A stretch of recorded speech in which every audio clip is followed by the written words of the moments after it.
Judge just slammed the brakes on Justin Baldoni's latest move, and Taylor Swift might be breathing a sigh of relief. Baldoni's team had been pushing hard to drag Swift into the messy legal war between him and Blake Lively. They argued she'd agreed to sit for a deposition, suggesting her testimony could somehow back up their case. But here's the twist.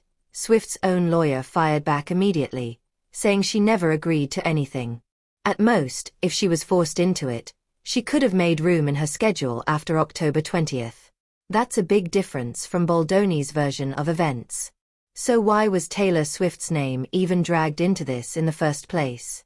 She never worked on the film, never stepped foot on set, and according to her reps, had zero influence over creative choices.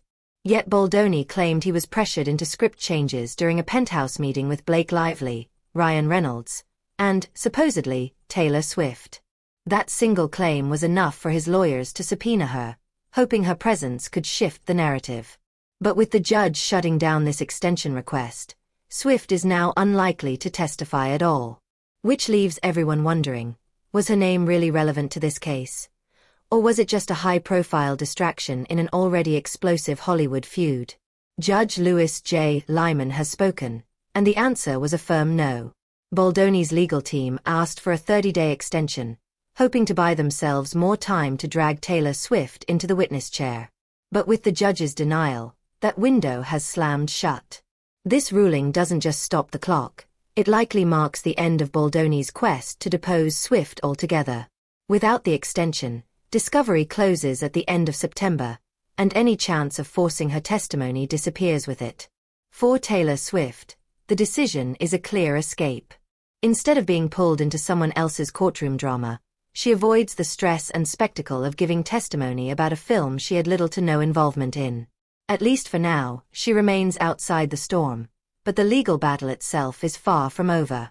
Baldoni's lawyers tried to spin the story, insisting that Taylor Swift had agreed to a deposition. On paper, it sounded like a win. After all, if the world's biggest pop star was ready to talk, what could she reveal? But Swift's legal team didn't let that narrative stand for even a second. In a sharp response, her attorney shut it down. My client did not agree to a deposition. The wording was deliberate, leaving no room for misinterpretation. What they did admit was this: if the court somehow forced her into it, Swift could free up time during the week of October 20th. Not because she wanted to, but simply because that was the only gap in her overloaded schedule. Between album deadlines and the chaos of her global tour, even that was a stretch. The correction flipped the situation on its head. Instead of a cooperative witness, Swift was painted as an unwilling target, dragged into a legal fight that wasn't hers to begin with. And that unwillingness only fueled more questions about why Baldoni's team was so desperate to put her under oath. Taylor Swift's connection to this case sounds dramatic, but in reality, it's almost non-existent. Her song My Tears Ricochet was licensed for the soundtrack of It Ends With Us, and that's about as far as her involvement went. Still, Baldoni's legal team insisted she was part of a pivotal moment. According to Baldoni, he was pressured into accepting script rewrites during a meeting with Blake Lively and Ryan Reynolds, and he claims Swift was there too. In court documents, he even described being summoned to their New York penthouse, with Swift allegedly sitting in as part of the conversation. That single claim was enough for his lawyers to drag her into the fight. Back in May, they issued a subpoena, hoping her testimony would back up Baldoni's story about feeling cornered. But Swift's camp has always maintained she had no role in shaping the film, making the subpoena look more like a legal tactic than a search for truth. And with every new filing, the picture gets murkier. Was Taylor really at the center of that meeting? Or was her name being used as leverage in a war that had nothing to do with her? Swift's reps didn't just deny involvement, they shut the door completely. In a statement, they declared flat out, Taylor Swift never set foot on the set of this movie. They went further, listing every way she wasn't connected. She wasn't part of the casting process. She never sat in on creative meetings. She didn't edit, score, or even preview the film until weeks after its release. And during the crucial production period, Swift was literally halfway around the globe, headlining what many called the biggest tour in history.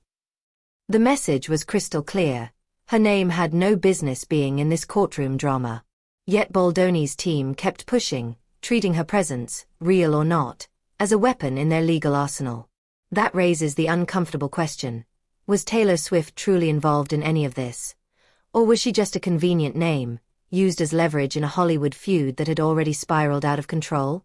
In December 2024, the heart of the storm finally broke open. Blake Lively filed a lawsuit against Justin Baldoni, his company Wayfarer Studios, and even members of his publicity and crisis management team. Her claims were heavy: sexual harassment, retaliation after she spoke up, and a coordinated smear campaign designed to silence her. Each allegation painted a picture far more disturbing than creative disagreements or clashing egos. Baldoni, for his part, has denied everything. His lawyers continue to insist the accusations are false, calling the lawsuit a weaponized attack meant to damage his reputation. And this is where Taylor Swift's role shrinks to almost nothing. Compared to the serious allegations Lively laid out, Swift's name is more of a footnote than a headline. A side piece caught in the crossfire of a much larger and much darker Hollywood battle. Justin Baldoni didn't stay quiet after Blake Lively's lawsuit. He came back swinging. His lawyers filed a jaw-dropping $400 million countersuit, accusing Lively and her husband, Ryan Reynolds, of defamation and even extortion. But the bold move didn't last. By June, Judge Louis J. Lyman dismissed the countersuit entirely, leaving Baldoni with nothing to show for his legal gamble. Still, the case left behind some strange details, like one alleged text from Lively to Baldoni, where she reportedly referred to Reynolds and Taylor Swift as her dragons. The Game of Thrones style nickname only added to the bizarre swirl of drama, fueling speculation about just how personal and messy this feud had become. When you zoom out, the pattern starts to look clear. Baldoni's push to extend deadlines wasn't just about scheduling. It looked like a desperate attempt to keep his options open. With the judge shutting that down, Taylor Swift is almost certainly out of reach.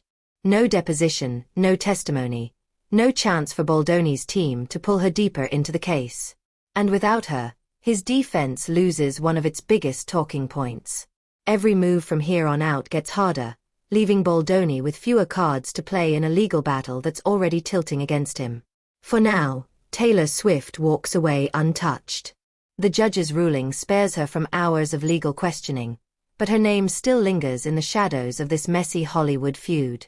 The bigger question is what happens next. Without Swift's testimony, does Baldoni's case lose its backbone and collapse under its own weight? Or could some unexpected twist, another filing, another leak, pull her back into the chaos when she least expects it? What do you think? Should Taylor Swift have ever been subpoenaed in the first place? Or was her name just being used as a distraction in a much darker battle? Drop your thoughts in the comments below, and don't forget to subscribe for more updates, because this story is far from over.